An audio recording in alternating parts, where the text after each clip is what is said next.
नमस्कार, छत्तीसगढ़ की बात हमारे साथ में आप सभी का स्वागत है। मैं हूं आपके साथ स्मिता। आपको बता दें कि छत्तीसगढ़ में भाजपा ने कांग्रेस सरकार के खिलाफ विधानसभा में अविश्वास प्रस्ताव प्रस्तुत किया है, ये जानते हुए भी कि सदन में भाजपा के विधायकों की संख्या मात्र 13 है और अविश्वास प्रस्ताव का गिरना सुनिश्चित है। भाजपा ने अविश्वास प्रस्ताव लाने का जोखिम इसलिए उठाया क्योंकि अविश्वास प्रस्ताव के बहाने सदन में महत्वपूर्ण मुद्दों पर चर्चा हो सकती है और सरकार को घेरा जा सकता है। अविश्वास प्रस्ताव में भाजपा ने मुख्य रूप से बेरोजगारी पर भी चर्चा की। सरकार पर रोजगार के आंकड़ों में और बेरोजगारों का पंजीयन करने में हेराफेरी के आरोप यहां पर लगाए गए हैं। साथ ही भाजपा विधायक अजय चंद्रकार ने कहा कि बेरोजगारी भत्ते के नियम रोज बदलते जा रहे हैं, जिसके जवाब में कांग्रेस विधायक उमेश पटेल ने पलटवार करते हुए कहा कि कांग्रेस सरकार ने 3 महीने में जितना बेरोजगारी भत्ता दिया उतना भाजपा पूरे कार्यकाल में नहीं दे पाई। क्या अविश्वास प्रस्ताव पर बहस से भाजपा को संजीवनी मिलेगी, ये जानने की कोशिश करेंगे, लेकिन पहले सुनते हैं कुछ प्रतिक्रियाएं। इस सरकार ने 2 आंकड़े प्रस्तुत किए हैं प्राइवेट संस्था के, जिसकी कोई मान्यता नहीं है, वो सरकार स्वीकार कर चुकी। उसके बाद भी विधानसभा में उसको प्रस्तुत करना, ये सदन की अवमानना है। मैं तो अध्यक्ष महोदय से आग्रह करूंगा कि ऐसे अधिकारियों के ऊपर कार्रवाई होनी चाहिए। जो सरकारी आंकड़े हैं आज की तारीख में, उसमें 18 लाख लोग बेरोजगार हैं। सरकार को 18 लाख लोगों को बेरोजगारी भत्ता देना चाहिए। जितने लोगों को वो दे रही है किस्त किस्त में, वो बेरोजगारों का अपमान कर रही है और ये सरकार अपने घोषणा पत्रों से पीछे हट रही है। देखिए, बेरोजगारी भत्ता को लेकर विपक्ष ने सवाल उठाया और मैं पूरे मीडिया के सामने बात रखना चाहूँगा कि भारतीय जनता पार्टी ने 2004 से लेकर 2017 तक बेरोजगारी भत्ता का वितरण किया और टोटल वितरण उन्होंने किया 80-90 करोड़ के आसपास, और हमने 3 महीने का भी बेरोजगारी भत्ता दिया है, जो वो 80 करोड़ और 1 लाख लोगों को हमने बेरोजगारी भत्ता दिया है। और जो हमारा अभी आंकड़ा है 3 महीने का, वो 80 करोड़ के बराबर है। तो इनका 15 साल का पूरा कार्यकाल जो बेरोजगारी भत्ता इन्होंने दिया, वो हमने 3 महीने में इनके बराबर कर लिया है। और ये जब जैसे ही ये बात इनके सामने आने वाली थी, ये लोग बहिर्गमन करने की कोशिश किए, क्योंकि इनको पता चल गया कि ये बात खुलेगी तो इनकी पोल खुल जाएगी। इन्होंने जिस तरह से बेरोजगारी भत्ता के नाम पे लोगों को ठगा, वो सामने आ जाएगा। इस कारण से वो वहाँ से बहिर्गमन किया। चलिए, तो छत्तीसगढ़ में बेरोजगारी भत्ते पर रार शुरू हो गई। लगातार विधानसभा का सत्र हंगामेदार है और इस मुद्दे पर चर्चा करेंगे। हमारे साथ कुछ खास मेहमान जुड़ चुके हैं, आपका परिचय करा देती हूँ। हमारे साथ बीजेपी से राहुल टिकरिया जी जुड़ चुके हैं, साथ ही कांग्रेस से ऋषभ चंद्रकार जी जुड़ चुके हैं और वरिष्ठ पत्रकार के शर्मा जी हमारे साथ जुड़ चुके हैं। आप सभी मेहमानों का बहुत बहुत स्वागत है। सबसे पहला सवाल राहुल जी आपसे करना चाहूंगी, जब से सत्र की शुरुआत हुई है हंगामेदार ये सत्र देखा जा रहा है। कल भी काफी ज्यादा हंगामे आपकी पार्टी के द्वारा किए गए, आज भी जो है कई मुद्दों पर बहस छिड़ी। क्या वजह है, क्यों इतना हंगामा कर रहे हैं आप लोग सत्र में? देखिए, सबसे पहली बात तो अपनी बात प्रारंभ करने से पहले जो कल वर्तमान सरकार के खिलाफ हुए एक बड़े आंदोलन, एक बड़ा प्रदर्शन, अब देखिए पूरे देश में मेरे ख्याल से पहला मामला रहा कि इतना बड़ा नग्न प्रदर्शन कर दिया गया इस सरकार के खिलाफ में। आखिर युवा और छात्र किस प्रकार इस सरकार से परेशान है, ये प्रदर्शित करता है वो प्रदर्शन। आप देखिए, इस सरकार ने प्रत्येक युवाओं को धोखे में रखा, और तो और जो कंपटीशन एग्जाम्स की तैयारी कर रहे हैं सभी छात्रों के साथ ये सरकार सिर्फ और सिर्फ घोटाले वाले परीक्षा आयोजित कर रही है। चाहे पीएससी का मामला हो, चाहे एसआई का मामला हो, चाहे वन आरक्षक का मामला रहा हो, चाहे अभी शिक्षक भर्ती परीक्षा का मामला। आप देखिए, जितने परीक्षार्थी शामिल होते हैं उससे ज्यादा पास होते हैं। सेम ऐसा ही मामला आज विपक्ष के द्वारा सवाल जब पूछा गया कि आपने रोजगार कितने दिए, तो सदन में जवाब आता है 22,000। इन्होंने कहा कि 33,000 हमने रोजगार दिया, और ये इनकी सरकार होर्डिंग्स लगाती है 22,000 हमने रोजगार दिया। आखिर 13,000 अधिक रोजगार किसे दिया गया, बिना विज्ञापन के किसे जारी किया गया, ये प्रश्न चिन्ह इन्हीं के सरकार के जवाब से खड़ा होता है। उसके अलावा आप देखिए, मुख्यमंत्री जी ने आज कहा कि छत्तीसगढ़ में बेरोजगारी दर 0.1% है, और उन्हीं के मंत्री उमेश पटेल जी कहते हैं कि यहाँ 18 लाख साथी, युवा साथी रोजगार कार्यालय में बेरोजगारी के हेतु पंजीकृत हैं। तो कहीं ना कहीं ये भूपेश बघेल जी की सरकार का ही पोल इनके मंत्री जी खोल रहे हैं। ये स्पष्ट करता है कि छत्तीसगढ़ में कितने बेरोजगार हैं। चले इसका जवाब हम ऋषभ जी से ही लेंगे। ऋषभ जी क्या कहेंगे, 22,000 का आप पोस्टर लगाते हैं और फिर रोजगार देते हैं 33,000 युवाओं को, ये 11,000 युवा कहाँ से लाए आप, कहाँ एडजस्ट किया इन्हें? देखिए, मैं आपको बताता हूँ सबसे पहले कि बीजेपी सिर्फ और सिर्फ झूठ बोलने में माहिर है, जो उनकी रीति और नीति चलते आई है। कहाँ पे पोस्टर लगा है ये दिखा दे, कहाँ पे पोस्टर लगा है? ये सिर्फ और सिर्फ झूठ बोल रही है। कहीं पे भी ऐसा पोस्टर नहीं लगा है।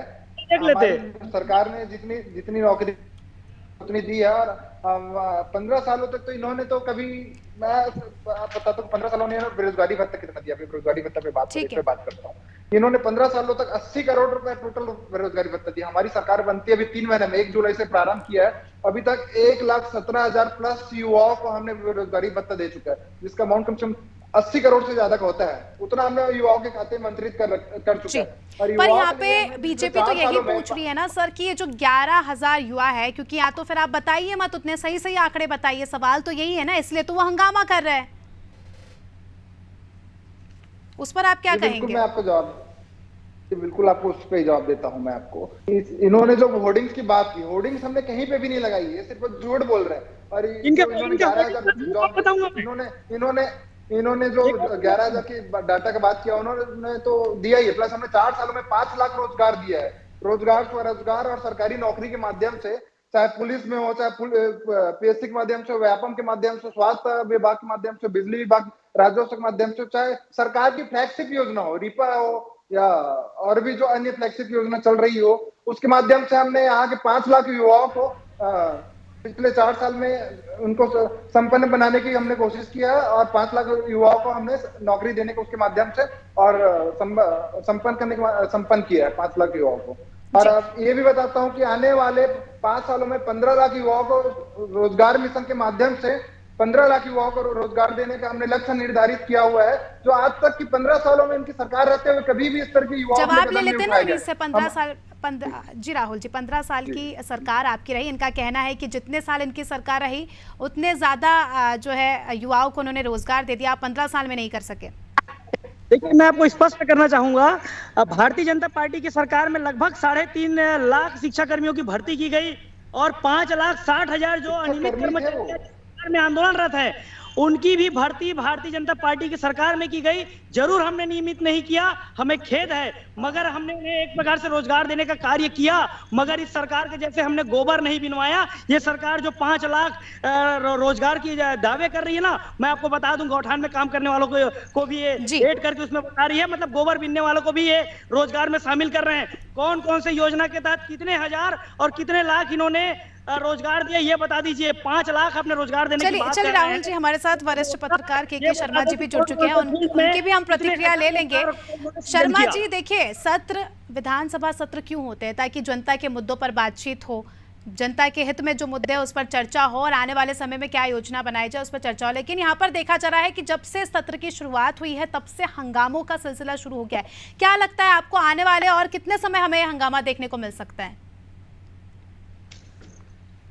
सत्र है, इसलिए निश्चित रूप से विपक्ष के लिए एक बड़ा अवसर मिलता है, जिसमें तमाम मुद्दे जिनको लेकर उनको चुनाव में जाना है उन पर चर्चा हो और उनकी बातें विधानसभा के माध्यम से, मीडिया के माध्यम से जनता तक पहुंचे। यही बात बेरोजगारी देश, छत्तीसगढ़ ही नहीं, देश की एक बड़ी समस्या है, जिसको लेकर वास्तविक आंकड़े वास्तव में नहीं है किसी के पास। जो प्राइवेट कंपनियां, उनके सर्वे रोजगार कार्यालय में 10वीं कक्षा का छात्र भी पास होते ही रजिस्टर कराने पहुंच जाता है, 12वीं वाला भी पहुंचे, 3 साल में जीवित पंजीयन रहता है। 3 साल के बाद वो ग्रेजुएशन के लिए जाता है, नौकरी मिल भी जाती है तो वो उसको हटाता नहीं है। ये हो गया पढ़े लिखे 18 साल के बेरोजगारों का।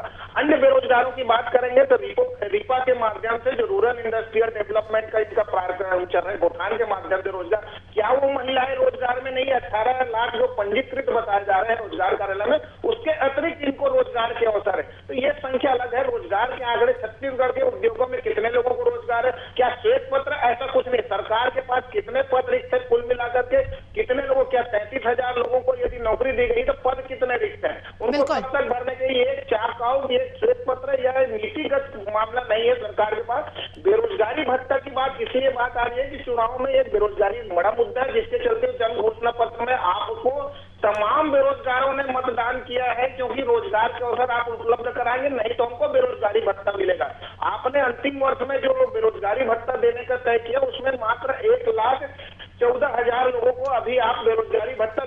जी। बाकी जो कोई बेरोजगार है उनकी स्थिति क्या है? उसमें जो आंकड़े, एक परिवार में भी 2.5 लाख रुपए वार्षिक आमदनी कितना होता है? आज मजदूरी करने जाता है तो 500 रुपए से कम मजदूरी नहीं है, किसी भी स्थिति में जाए 400-500 रुपए मजदूरी, तो उसका आंकड़े आप निकालेंगे तो कितना होता है? तो कुल मिलाकर के ये कि रोजगार के अवसर आप कितने उपलब्ध करा रहे हैं?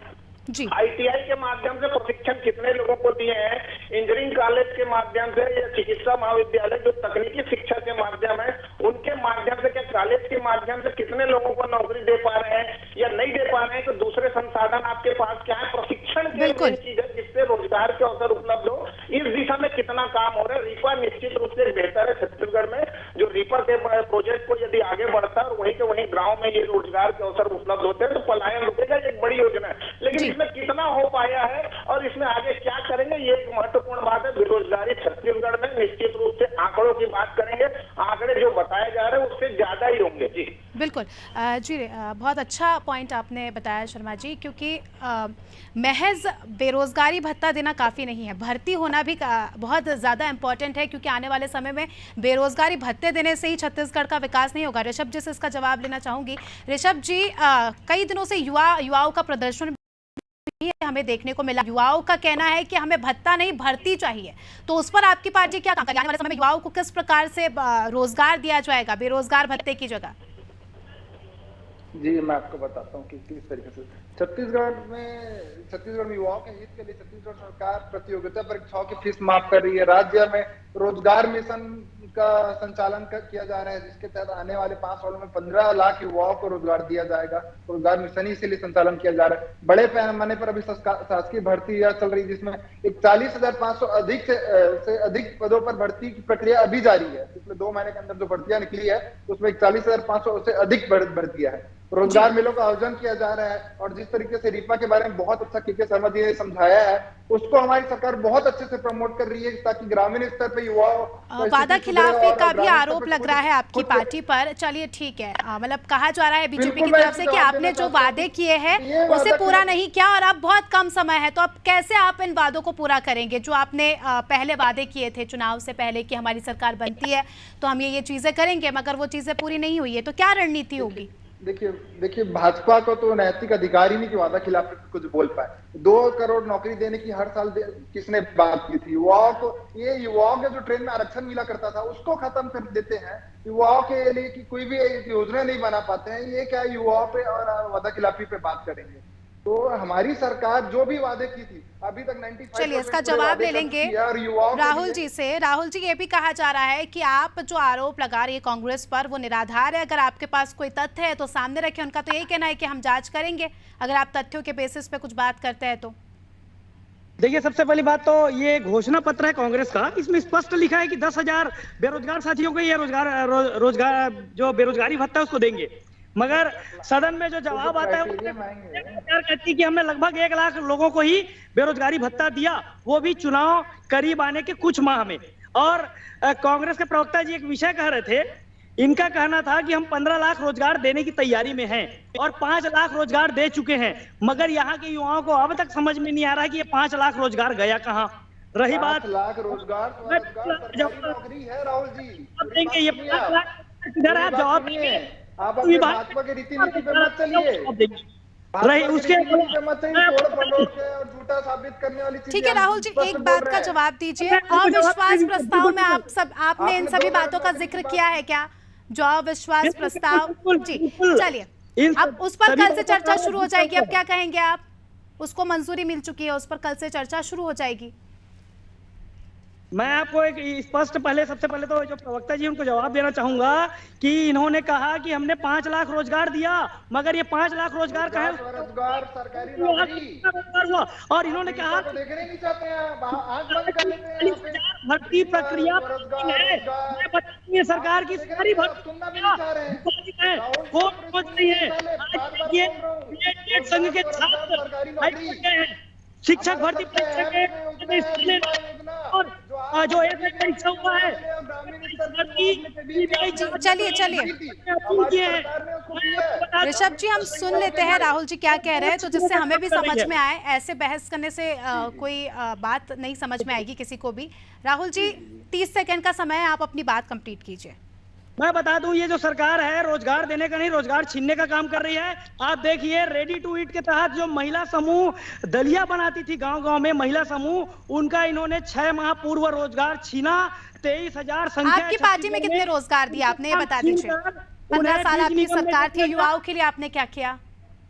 बिल्कुल, मैं ऐसा आपको बता दूं, उनका भी कहना है। हाँ, वो बता दीजिए, मैं बता देता हूँ। जी। 5,60,000 अनियमित कर्मचारियों की भर्ती भारतीय जनता पार्टी की सरकार में हुई। 3.5 लाख शिक्षा कर्मियों की भर्ती भारतीय जनता पार्टी बना के रखेगा जिनको की मिलाकर पुलिस विभाग में 80,000 कर्मचारियों की भर्ती हुई। पुलिस परिवार को जो वादा किया गया था वो पूरा किया गया, ग्रेड का।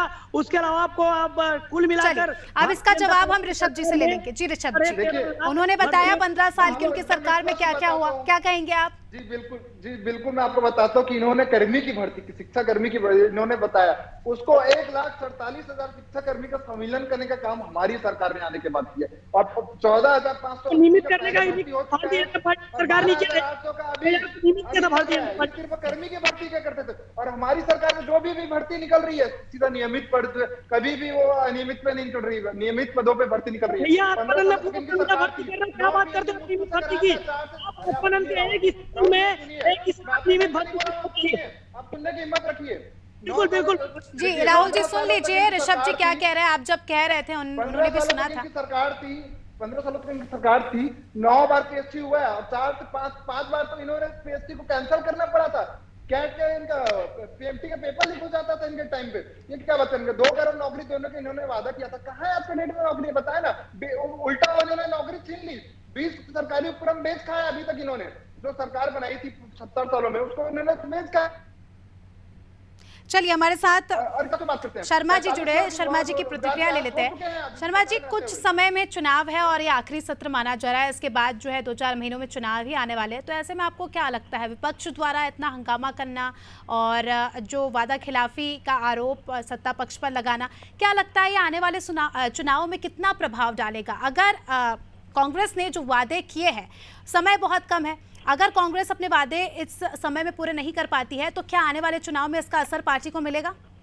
निश्चित रूप से जो जन घोषणा पत्र है वो कांग्रेस को मजबूत सरकार बनाने में बड़ा योगदान रहा है। अब चूंकि चुनाव कम समय में है, तो जो भी घोषणा पत्र में किए वादे पूरे नहीं हुए, जो वादा खिलाफी का आरोप लग रहा है या ये धरातल में नजर नहीं आ रहा है, वो सब उनके खिलाफ जाएगा। दूसरी चीज ये है कि जो आप बोल रहे हैं, आप खुद ही बोल रहे हैं कि 15 लाख लोगों को हम रोजगार देंगे, इसका मतलब 15 लाख बेरोजगार है छत्तीसगढ़ में। आपके ही आंकड़े बोल रहे हैं कि 15 लाख रोजगार के अवसर की बात कर रहे हैं। तो मेरा कहने का मतलब है, आप संविदा नियुक्ति की बात कर रहे हैं, अनियमित कर्मचारी की बात कर रहे हैं, दैनिक वेतनभोगी, ऐसे कर्मचारियों की नियुक्ति की आवश्यकता क्यों है? जब आप उसको नियमितीकरण का वादा करते हैं तो डायरेक्ट नियमित भर्ती कीजिए, नियमित पदों पर भर्ती कीजिए, ताकि बाद में इनको आपको सरकार के लिए परेशानी ना हो। इस तरह से जिस तरह से प्रदर्शन छत्तीसगढ़ में हो रहे हैं, ये इस टाइप की स्थिति नहीं आएगी। इनको डायरेक्ट भर्ती होना चाहिए। हम देख रहे हैं छत्तीसगढ़ राज्य निर्माण के पहले से मध्य प्रदेश के समय, दिग्विजय सिंह के समय से ये जो शिक्षा कर्मी भर्ती है, दैनिक वेतनभोगी की प्रक्रिया शुरू हुई, जिसके चलते हुए युवा वर्ग एक पीढ़ी कम से कम खत्म हो गया रोजगार को देखते हुए। जी चलिए, तो ऋषभ जी से जवाब लेंगे। ऋषभ जी, कई ऐसे पद है जो अभी भी खाली है, उस पर भर्ती नहीं हो रही, तो क्या कहेंगे आप युवाओं को? युवा तो लगातार आपसे सवाल कर ही रहे हैं, प्रदर्शन कर रहे हैं, आंदोलन कर रहे हैं।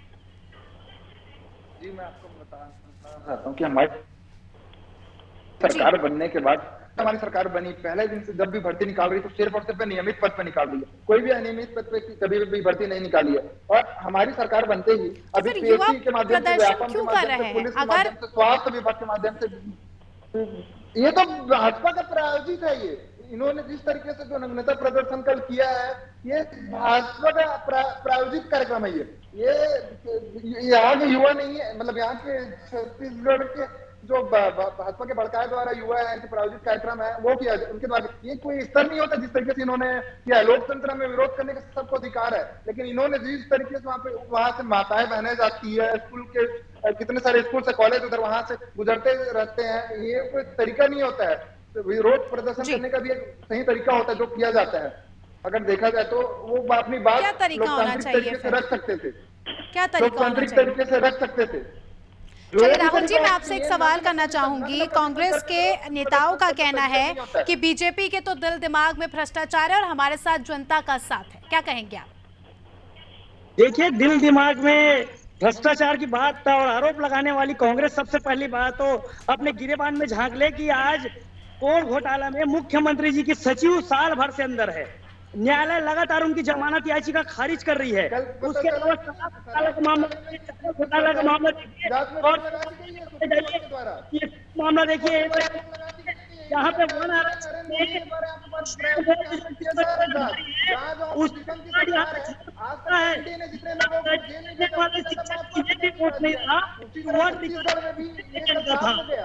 छत्तीसगढ़ में जवाब ले लीजिए। बोलिए कौन प्रायोजित तरीके से कर रहा है। इसी तरह ये छत्तीसगढ़ में भी यहाँ के शासन को किस तरीके से हमारे बड़े नेता को साधने की कोशिश किए थे ईडी के माध्यम से, जिस तरीके से उन्होंने महाराष्ट्र में किया, गोवा में किया और भी बहुत सारे स्टेट। चलिए हमारा मुद्दा तो बेरोजगारी भत्ता था सर, हम कहाँ जा रहे हैं, हम अपने मुद्दे पर ही रहे तो अच्छा रहेगा, क्योंकि अगर ऐसी चर्चा करेंगे तो ना जाने कौन सी रामायण यहाँ पर आ जाएगी। राहुल जी, अब क्योंकि अविश्वास प्रस्ताव पर कल से चर्चा में फिर से ये सवाल दोहराऊंगी, अब आप क्या कहेंगे? अब आपको उम्मीद लग रही है कुछ? देखिए, छत्तीसगढ़ की जो सरकार है वो चाहे बेरोजगारी का मामला हो, चाहे भ्रष्टाचार का मामला हो, चाहे बढ़ते अपराध का मामला हो, लगातार ऐसे कई मामले हैं जिन पर कल चर्चा होगी और सवाल पूछे जाएंगे। मैं आपको जो रोजगार वाला विषय, उस विषय में एक बात रखना चाहूंगा। अभी कांग्रेस के प्रवक्ता जी कह रहे थे कि लगातार कांग्रेस की सरकार नियमित नौकरी निकाल रही है। इन्होंने 5,60,000 जो अनियमित कर्मचारी हैं, जो 11 प्रकार के कर्मचारी हैं, उनको नियमितीकरण का वादा किया था। आज सारे के सारे कर्मचारी हड़ताल। हमारे वादे में सिर्फ कर्मचारी की बात करते हैं ना, भर्ती की बात करते हैं। भर्ती नहीं की, लेकिन भर्ती कर रहे हैं। ये सरकार चलिए, अब आखिरी 30 सेकंड का सवाल मैं ऋषभ जी आपसे जानना चाहूंगी। बहुत कम समय है, 3 से 4 महीने का वक्त है, और जो युवा प्रदर्शन कर रहे हैं तो उनके लिए अब आप क्या करोगे? बस अब 30 सेकंड में आप इसका जवाब दे दो, क्योंकि युवा भी ये जानना चाहते हैं। क्योंकि देखिए, अगर उनके पास काम होगा तो इस तरह का प्रदर्शन तो नहीं करेंगे सड़क पर आकर। बिल्कुल, आपको बताता हूँ कि चुनावी वर्ष है, इसमें प्रदर्शन स्वाभाविक है और हमारी सरकार युवाओं की बेहतरी के लिए जब से सरकार बनी तब। राहुल जी, हम ऋषभ जी से सुन लेते हैं, क्योंकि हमें भी जानना है, जनता को भी जानना है, हमारे दर्शकों को भी जानना है। बेहतरी के लिए कार्य कर रही है, युवाओं की बेहतरी के लिए कार्य कर रही है। आप देखेंगे कि पिछले 2 महीने में 40 से ज्यादा हजार पोस्ट के लिए नौकरी निकाले हैं। उसी तरह हमारी सरकार जब बनेगी तो उस टाइम जब रोजगार मिशन जो बनाया, आने वाले 5 सालों में 15 लाख युवाओं को रोजगार देंगे। वो मिशन अपना काम कर रही है। ठीक है, अब ये देखने वाली बात होगी कि कितना कारगर अब ये युवाओं के लिए साबित होता है। और अगर युवागण खुश रहेंगे तो जाहिर सी बात है कि आने वाले चुनाव में आपको उसका पॉजिटिव रिजल्ट मिलेगा ही। बहुत बहुत शुक्रिया आप सभी मेहमानों का हमारे साथ जुड़ने के लिए और तमाम जानकारी और तमाम बातों की चर्चा के लिए। तो देखिए, छत्तीसगढ़ में विधानसभा सत्र का जो मानसून सत्र है उसका आज दूसरा दिन था। सत्र हंगामेदार रहा। इसमें खास बात ये देखी गई कि अविश्वास प्रस्ताव जो विपक्ष की ओर से लाया गया था उसको मंजूरी मिल गई है और उस पर कल से जो है चर्चा की जाएगी। मगर उससे पहले देखिए, भारतीय जनता पार्टी कांग्रेस पर गंभीर आरोप लगा रही है बेरोजगारी भत्ते को लेकर, और छत्तीसगढ़ में भी देखने को मिल रहा है कि युवाओं में भी नाराजगी है क्योंकि भर्ती नहीं मिल रही। युवाओं को किसी प्रकार का भत्ता नहीं मगर भर्ती चाहिए। तो अब देखना खास ये होगा कि इस प्रकार का ये जो हंगामा है ये आने वाले चुनाव में क्या असर डालता है, क्योंकि आखिरी सत्र है, काफी ज्यादा प्रभावी होगा। तो देखने वाली बात यही होगी कि क्या कुछ बातें इस सत्र से निकल कर आती है और अविश्वास प्रस्ताव जो भारतीय जनता पार्टी ने जारी किया है वो कितना ज्यादा ताकतवर साबित होता है। फिलहाल छत्तीसगढ़ की बात में इतना ही। दीजिए हमें इजाजत, देखते रहिए आदि टीवी। नमस्कार।